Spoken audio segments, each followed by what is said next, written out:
हाय viewers, मैं हूँ पूजा और आप देख रहे हैं इंग्लिश फॉर ऑल। बहुत दिनों से हम टेंसेस की तैयारियों में लगे हुए हैं। सेंटेंसेस हमने कर लिए हैं, सब्जेक्ट ऑब्जेक्ट सब क्लियर हो गया है, होप वर्ब्स हो गई हैं। लास्ट वीडियो में हमने WH फैमिली वर्ड्स भी कर लिए हैं ताकि हम क्वेश्चंस आसानी से बना सकें। क्वेश्चंस कितने तरीके के बनते हैं हमने ये भी कर लिया है, स्ट्रक्चर हो गया है। तो अब बचा क्या है? कुछ भी नहीं। तो चलिए आज हम टेंस से शुरू करते हैं। आई होप आपने अच्छे से प्रैक्टिस की है, क्योंकि वो अब पता चलेगा जब हम टेंस से शुरू करेंगे। टेंसेस होता है ग्रामर का सबसे इंपॉर्टेंट पार्ट। वो कोई भी लैंग्वेज में ना, हम जब सेंटेंसेस बनाते हैं तो वो सेंटेंसेस ऑब्वियसली टाइम बेस्ड होते हैं, ठीक है। मैं सेंटेंस में जब बात करती हूँ तो वो, मैं जैसे अब बात कर रही हूँ तो मैं प्रेजेंट में बात कर रही हूँ। मैं आपको कोई कल की बात बताने लगूंगी तो ऑब्वियसली मैं पास्ट की बात बताऊंगी तो मैं पास्ट यूज करूंगी। या मैं आपके साथ अपने फ्यूचर प्लान्स डिस्कस करूंगी कि मैं आगे लाइफ में ये करूंगी, वो करूंगी, ऐसे करूंगी, वैसे करूंगी, तो वो हो जाएगा फ्यूचर। तो हम बेसिकली जितने सेंटेंसेस बनाते हैं ना, उसमें ग्रामर में जैसे पार्ट्स ऑफ स्पीच हुई थी सेंटेंस का बेसिक यूनिट, कि हम सेंटेंस में कौन से पार्ट्स यूज करते हैं। अब सेंटेंसेस में हम कैसे तरह के, कितनी तरह के सेंटेंसेस यूज करते हैं, उसकी बेसिक यूनिट टेंसेस होती है। फिर टेंसेस के आगे ही आप एक्टिव पैसिव पे आते हैं, फिर नरेशन पे आते हैं। लेकिन अगर आपको टेंसेस नहीं आते हैं ना, तो आप एक्टिव पैसिव नहीं कर सकते हैं, आप नरेशन नहीं समझ सकते हैं। तो बेसिक जो आपकी पहली स्टेप हुई इसमें, दैट इज टेंसेस। तो टेंसेस में कोई डाउट नहीं रहना चाहिए, टेंसेस अच्छे से होने चाहिए, फिर तो बहुत ऐसे ऐसे ऐसे इजी हो जाता है करना, राइट। तो इसके लिए आप प्रैक्टिस में आज ही से शुरू करेंगे। और क्या करेंगे, आज मैं ब्रीफ कर दूंगी टेंसेस कैसे होते हैं, राइट। और फिर हम ग्रेजुअली टेंसेस करना शुरू करेंगे। आप जब रोज बात कर रहे होंगे ना, तो आप उस सेंटेंस को 2 सेकंड रुक के सोचेंगे कि आप इसमें कौन सा टेंस यूज कर रहे हैं, आप उसमें टेंस का भी कौन सा वाला पार्ट यूज कर रहे हैं जो हम अभी करने वाले हैं। उससे क्या होगा, आपकी ग्रेजुअली प्रैक्टिस ना ऑटोमेटिकली एक जनरलाइज्ड एनवायरनमेंट में होगी। क्योंकि हम सेंटेंसेस ऐसा तो नहीं है ना कि बुक से देख के बोल रहे होते हैं या कुछ। बातचीत क्या होती है, हम जो जनरलाइज सबसे कर रहे होते हैं अलग अलग सिचुएशंस में। तो जितना जल्दी आप ये समझ जाएंगे कि जनरलाइज सिचुएशंस में हम कौन सी चीज कैसे कब सेंटेंसेस यूज कर रहे हैं और उसमें कौन सा आ रहा है, वो आपकी नेचुरल प्रैक्टिस होगी, बुकिश नहीं होगी। ओके, वो एक जनरलाइज एनवायरनमेंट में आप प्रैक्टिस करेंगे और वो बेस्ट होती है। तो वो आप अभी से शुरू कर देंगे और ये वाले जो रूल्स हैं वो आप साथ साथ उनके अप्लाई करते रहेंगे। Okay, so let's start. अब टेंसेस में पता होगा, टेंसेस ऐसी कोई चीज नहीं है जो किसी को पता नहीं है। टेंसेस 3 होते हैं। ओके, हिंदी में हम इसको काल कहते हैं। तो 3 होते हैं। अब जो टाइम होता है वो कैसे ट्रैवल करता है, टाइम ऐसे चलता है ना, यूं आगे आगे आगे आगे आगे जाए जा रहा है। तो अगर मैं इस फॉर्म में बताऊं तो इसमें जो सबसे पीछे इधर आता है वो पास्ट होता है। ओके, देन आपका आगे आएगा प्रेजेंट, और फिर ऐसे ही आगे चलते चलते आपका आता है फ्यूचर, राइट। कल जब मैं बच्ची थी, छोटी थी, तो वो मेरा पास्ट था। आज मैं क्या हूं, वो मेरा प्रेजेंट है। और आगे ही ऐसे टाइम चलता जाएगा, कल क्या होने होगा, कल मैं क्या होंगी, कहाँ होंगी, क्या कर रही होंगी, दैट बिकम्स योर फ्यूचर। तो ये टाइम ऐसे पीछे से आगे आगे जाता जाएगा। जो पीछे रह गया वो पास्ट होगा, जिसमें हम अभी हैं वो मेरा प्रेजेंट है, और जो आगे आता चला जाएगा वो होगा फ्यूचर। इसको मैं इस तरीके से समझती हूँ, करेक्ट। अब इसको जैसे अगर दिन के हिसाब से लगा लूं, मैं पहले आपको इसी का आइडिया दे देती हूँ। अगर मैं दिन के हिसाब से लगा लूं तो जो कल चला गया, जिसको हम इंग्लिश में येस्टरडे कहते हैं और हिंदी में कल कहते हैं, वो हो गया मेरा पास्ट ना। कल जो बीत गया, एज इन आज कौन सा दिन है, जो कल था वो पास्ट था। आज आज जो है, आज का दिन जिसको मैं टुडे बोलूंगी, दैट इज आपका प्रेजेंट है, ठीक है। अब जो आने वाला कल, जिसको हम इंग्लिश में टुमारो कहते हैं, वो है मेरा फ्यूचर। ओके, आपको दोनों तरह से समझ में आ गया। पास्ट जो चला गया, फ्यूचर जो आएगा, और प्रेजेंट जो अभी है। कल जो चला गया इज पास्ट, आज जो है वो प्रेजेंट है, कल जो आएगा टुमारो इज फ्यूचर, ठीक। और अगर इसको स्पिरिचुअलिटी के मतलब में ले लेते हैं तो वो तो प्रेजेंट को कहते हैं अब now is your present. Okay, तो अभी आज ये सब प्रेजेंट है, जो इधर रह गया पीछे गया वो पास्ट है, और जो आगे से आने वाला है दैट इज फ्यूचर। अब इसी तरह के हम सेंटेंसेस बनाते हैं, हम बातें इन तीनों चीजों की करते हैं जब करते हैं कि भाई कल ऐसा ऐसा हुआ था, जब मैं छोटी थी तो ये हुआ था, जब तुम छोटे थे तो ये करते थे, आज तुमने क्या किया है, दैट इज योर प्रेजेंट। कल हम वहां जाएंगे, अगले साल हम वो करेंगे, वो आपका प्लान सारे फ्यूचर में आ जाते हैं। तो बेसिकली जब हम इंग्लिश बोलेंगे या कोई भी लैंग्वेज बोलते हैं ये ही यूज करते हैं। ठीक, फिर एडवांस इंग्लिश में ऑफ कोर्स इसके अलग अलग वो हो जाते हैं, बट बेसिक जो होता है ना, जो मैंने अभी आपको बताया कि सेंटेंसेस का जैसे बेसिक पार्ट्स ऑफ स्पीच है, ऐसे ही सेंटेंसेस बनाने का, पूरा इंसिडेंट बोलने का या सब कुछ बोलने की बेसिक यूनिट टेंसेस है। तो टेंसेस जिसको अच्छे से आ गए उसको इंग्लिश में ज्यादा प्रॉब्लम आने वाली नहीं है। आगे आगे फिर वो स्टेप्स बहुत जल्दी जल्दी चढ़े जाते हैं जो टेंसेस के बाद आते हैं। तो टेंसेस को आप थोड़ा टाइम दीजिए, आराम से कीजिए, जनरलाइज्ड प्रैक्टिस कीजिए, खूब प्रैक्टिस कीजिए, and then it will become easy for everybody जिसने इसको टाइम नहीं दिया है उसके लिए। सीरियसली बिलीव मी, मुश्किल कुछ भी नहीं है, कुछ भी नहीं है। बस हमें मुश्किल लगने लग जाता है क्योंकि हमने कहीं ना कहीं वो एक स्टेप छोड़ दिया होता है और उसी की वजह से चीजें कॉम्प्लिकेट हो जाती हैं। अदरवाइज मुश्किल कुछ नहीं होता है अगर वो 100% सही तरीके से किया गया है। ठीक, तो ये तो हो गया आइडिया आपको कि प्रेजेंट पास्ट फ्यूचर क्या होता है, राइट। अब ये तो 3 मेरे टेंसेस हो गए। मैंने बता दिया सबसे पहले पास्ट जिसको मैं था से डिनोट करती हूँ, ठीक है, फिर प्रेजेंट जिसको मैं है से डिनोट करती हूँ, और फ्यूचर जिसको मैं होगा से डिनोट करती हूँ, जो आने वाला है। करेक्ट। अब इन तीनों के भी टेंसेस में जब हम करेंगे तो हम इन तीनों के भी 4 पार्ट्स करेंगे। 4 में उसको हम जैसे आज के दिन को भी 4 चीजों में डिवाइड कर देते हैं, और वो कौन से होते हैं, वो चारों में कॉमन होते हैं, बस उसका वो नाम बदल जाता है, जैसे present indefinite, past indefinite, future indefinite, ऐसे। तो वो 4 होते हैं। First indefinite, okay. सेकंड आपका होता है कॉन्टिन्यूअस, थर्ड आपका होता है परफेक्ट, एंड फोर्थ आपका होता है परफेक्ट कॉन्टिन्यूअस। ये 4 होते हैं आपके मेन, राइट। ये प्रेजेंट में भी अगर इसके आगे मैं प्रेजेंट है लगाऊंगी तो वो प्रेजेंट के बन जाएंगे, था कुछ लगाऊंगी तो वो पास्ट का हो जाएगा, और अगर होगा में आ रहा होगा तो वो फ्यूचर का होगा, लेकिन होंगे ये चारों तीनों के अंदर। तो बेसिकली हमारे टोटल हो जाएंगे 4 × 3 12, ठीक। 4 प्रेजेंट के, 4 पास्ट के और 4 फ्यूचर के। अब इसमें इनमें क्या फर्क होता है ये वाला मैं आपको ना सबसे लास्ट में एक्सप्लेन करूंगी, क्योंकि तब आपको बहुत आसानी से ये समझ में आएगा। तो पहले कॉन्टिन्यूअस से शुरू करते हैं। अब मैंने कहा कि इंग्लिश के जो आंसर्स होते हैं ना वो उसके वर्ड्स में ही होते हैं। अब कॉन्टिन्यूअस टेंस कौन सा होगा वो ये आपको वर्ड बता रहा है। ये वर्ड है कंटिन्यू से बना है, ओके। कंटिन्यू, कंटिन्यू क्या होता है, जैसे आप कुछ काम कर रहे हो, कहूंगी कंटिन्यू डूइंग इट, इसका मतलब है आप इसे करते रहिए, दैट मीन्स लगातार, ओके। अभी करो इसको। तो कॉन्टिन्यूअस होगा जो अभी हो रहा है प्रेजेंट में, और पास्ट में जो हो रहा था, और फ्यूचर में जो अभी कंटिन्यू है, खत्म नहीं हुआ है, इस बात की श्योरिटी है, तो वो होता है आपका कॉन्टिन्यूअस, ठीक है। तो कॉन्टिन्यूअस प्रेजेंट में भी, पास्ट में भी, फ्यूचर में भी वो एक्शन होता है जो हो रहा है, हो रहा था, हो रहा होगा। कॉन्टिन्यू वर्ड आपको रहा का आइडिया देता है, ठीक।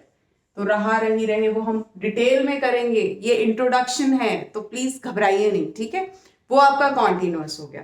Next comes to perfect. Perfect का मतलब क्या होता है, मैं कहूंगी ना ये काम हो गया, पूरा हो गया, परफेक्टली कर दिया तुमने, तो परफेक्ट माने कंप्लीट, राइट, अच्छे से पूरा, कंप्लीट, फिनिश्ड। तो परफेक्ट जो होता है वो होता है जिसमें हमें ये पक्का पता होता है कि जो काम है अगर प्रेजेंट में है तो पूरा हो चुका है, पास्ट में था तो तब पूरा हो चुका था, और फ्यूचर में होगा तब तक हो चुका होगा। तो इसमें मुझे कंप्लीशन का सेंस मिलता है, राइट। और इसको जो वर्ड डिनोट करता है वो चुका होता है, चुका, हिंदी में चुका जानते हैं ना किसके लिए, कि पूरा हो गया है, उसके लिए यूज करते हैं, तो वो परफेक्ट में आएगा। नेक्स्ट हुआ आपका परफेक्ट कॉन्टिन्यूअस। अब ये देखो, ये दोनों वर्ड्स इसमें आ रहे हैं, परफेक्ट कॉन्टिन्यूअस। अब लेकिन इसमें क्या होगा, ये दोनों तो ऑलरेडी हो गए, मेरा रहा भी हो गया, चुका भी हो गया, इसको कैसे मैं बताऊंगी। इस वाले टेंस में मुझे ये तो पता होता है कि काम कब शुरू हुआ, इसका मुझे पता होता है, और मुझे ये भी पता होता है कि वो अभी चल रहा है, अगर प्रेजेंट है तो शुरू कब हुआ और चल रहा है लेकिन अभी खत्म नहीं हुआ है। तो उसमें मुझे आइडिया होता है कि काम शुरू कब हुआ और अभी चल रहा है। जैसे मैं कहूँ कि मैं 1 घंटे से पढ़ा रही हूँ, तो मुझे पता हुआ ना काम कब शुरू हुआ, 1 घंटे पहले, और वो मैं अभी भी कर रही हूँ, तो वो मेरा परफेक्ट कॉन्टिन्यूअस हुआ। इसमें मुझे सिर्फ ये होता है कि काम चल रहा है, कब से चल रहा है ये नहीं पता होता। तो इसमें मुझे स्टार्टिंग का माने कब से चल रहा है ये पता होता है इसमें, इसीलिए इसको परफेक्ट कॉन्टिन्यूअस कहते हैं। इन दोनों का कॉम्बिनेशन हो गया ना, चल रहा है तो कॉन्टिन्यूअस हो गया, परफेक्ट के मुझे उसके शुरू होने का मुझे पता है कि वो तब शुरू हुआ था, ठीक। That is why it is known as perfect continuous.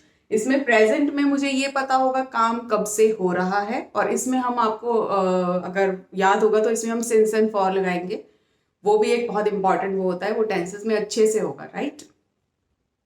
और पास्ट में मुझे ये पता होगा कि ये कब से हो रहा था, और फ्यूचर में मुझे ये पता होगा कि वो कब से हो रहा होगा, राइट।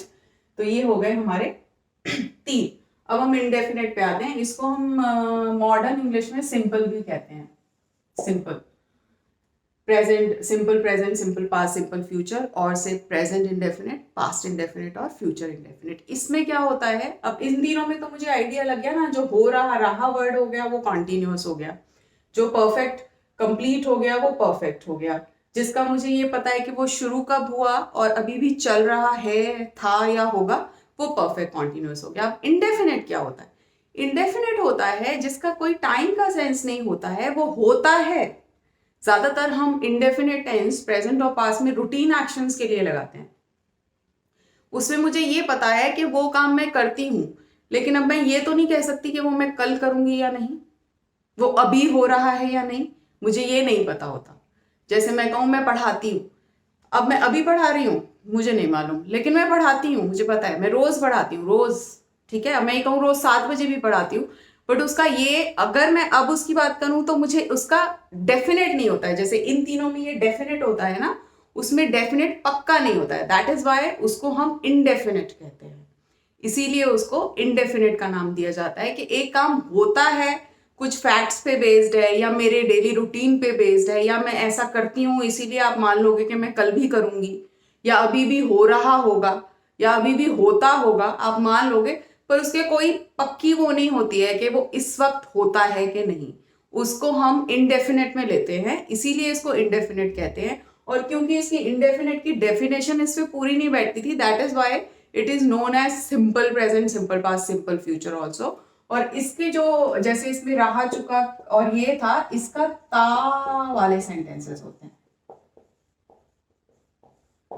जैसे मैं पढ़ाती हूँ, तुम कहाँ जाते हो, ओके, और तुम काम करने कहाँ जाते हो, तुम कहो मैं उस ऑफिस में काम करता हूँ। अब कल को वहां उस ऑफिस में नहीं जाओगे, ये भी तो हो सकता है ना कि कल को तुम अपनी जॉब चेंज कर लोगे, लेकिन मुझे नहीं पता और मैं किसी और को तुम्हारी इंफॉर्मेशन दूं, मैं कहूँ वो उस ऑफिस में काम करता है, क्योंकि उसने पिछले साल मुझे बताया था वो उस ऑफिस में काम करता है। दैट इज वाई इसको इंडेफिनेट कहते हैं, राइट। तो कॉन्टिन्यूअस हो गया, जो हो रहा है, हो रहा था, हो रहा होगा।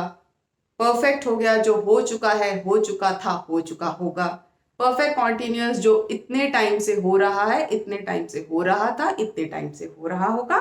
एंड इनडेफिनेट, जो होता है, होता था, होगा। अब लेकिन फ्यूचर में ये होता होगा नहीं होता, फ्यूचर में नॉर्मल होता है। Future is like simple future, मैं वहां जाऊंगी, मैं वहां, ऐसे होता है। तो वो हम जब टेंसेस करेंगे उसमें अच्छे से क्लियर हो जाएगा। तो ये हो गया आपका टेंसेस, और टेंसेस के 4 वो। अब आप इसकी अच्छे से प्रैक्टिस करेंगे, ठीक बहुत अच्छे से। हिंदी में ही पहले प्रैक्टिस कर लेंगे तो भी it would be okay. Now इसमें थोड़ा हेल्पिंग वर्ब्स और वर्ब्स का आइडिया ले लेते हैं कि प्रेजेंट की हेल्पिंग वर्ब्स कौन सी होती है, पास्ट की कौन सी होती है, और फ्यूचर की कौन सी होती है। और क्योंकि हम टेंसेस कर रहे हैं, ये मैंने आपको स्ट्रक्चर में पहले ही बता दिया था कि टेंसेस में हेल्पिंग वर्ब और वर्ब दोनों यूज होंगी। वर्ब में वर्ब की फॉर्म्स यूज होंगी, अलग अलग टेंसेस में अलग अलग फॉर्म्स यूज होंगी, और हेल्पिंग वर्ब्स भी अलग अलग यूज होंगी, लेकिन हर एक में हेल्पिंग वर्ब और वर्ब यूज होगी ही होगी। तो हेल्पिंग वर्ब जो होगी वो मुझे टेंस का आइडिया देगी, और वर्ब, ये जो पार्ट्स है ना टेंस के, जो 4 कराए हैं मैंने, वो उनका भी आइडिया देती है, ठीक है। तो अब जो प्रेजेंट, पास्ट और फ्यूचर की हेल्पिंग वर्ब्स कैसी होंगी वो मैं आपको इसमें आइडिया देती हूँ, तो आपका वो आगे इजी हो जाएगा। प्रेजेंट में इज यूज होगा मेरा सिंगुलर्स के साथ, और ये ही आपकी पास्ट में वॉज हो जाता है, और फ्यूचर में ये होगा विल बी। ठीक, शेल भी हम मॉडर्न इंग्लिश में इतना यूज नहीं करते हैं, खाली विल बी ही यूज करते हैं। शेल पहले कराया जाता था कि आई बी के साथ हम शेल यूज करते हैं, बट नाउ एज व modern English will is used. Shall किसी स्पेशल कंडीशंस में एज मॉडल्स हम यूज कर सकते हैं, बट अगर आप टेंसेस में खाली विल भी कर रहे हैं दैट इज ओके, उसमें कोई प्रॉब्लम नहीं है, राइट। अब प्लूरल में जो इज होता है वो हो जाता है आर। सिंगुलर माने एक, प्लूरल माने एक से ज्यादा, और ये पास्ट में आपका वर्ब हो जाता है, WERE वर्ब, ओके। और फ्यूचर में ये सेम ही रहता है एज आई टोल्ड यू, पहले ये विल बी शैल बी का कॉन्सेप्ट था, अब नहीं है। फिर आई के साथ, अपने साथ मैं ना इज लगाती हूँ ना आर लगाती हूँ, मैं एम यूज करती हूँ, और पास्ट में ये मेरा बन जाता है वॉज। पास्ट में ये आई और इसका सिमिलर होता है, और फ्यूचर में विल बी इज ओके, ठीक। फिर प्रेजेंट में मैं यूज करती हूँ डज, वो होता है सिंगुलर्स के साथ यूज। पास्ट में ये डिड हो जाता है, फ्यूचर में आप खाली उसमें विल यूज करते हैं, नथिंग एल्स।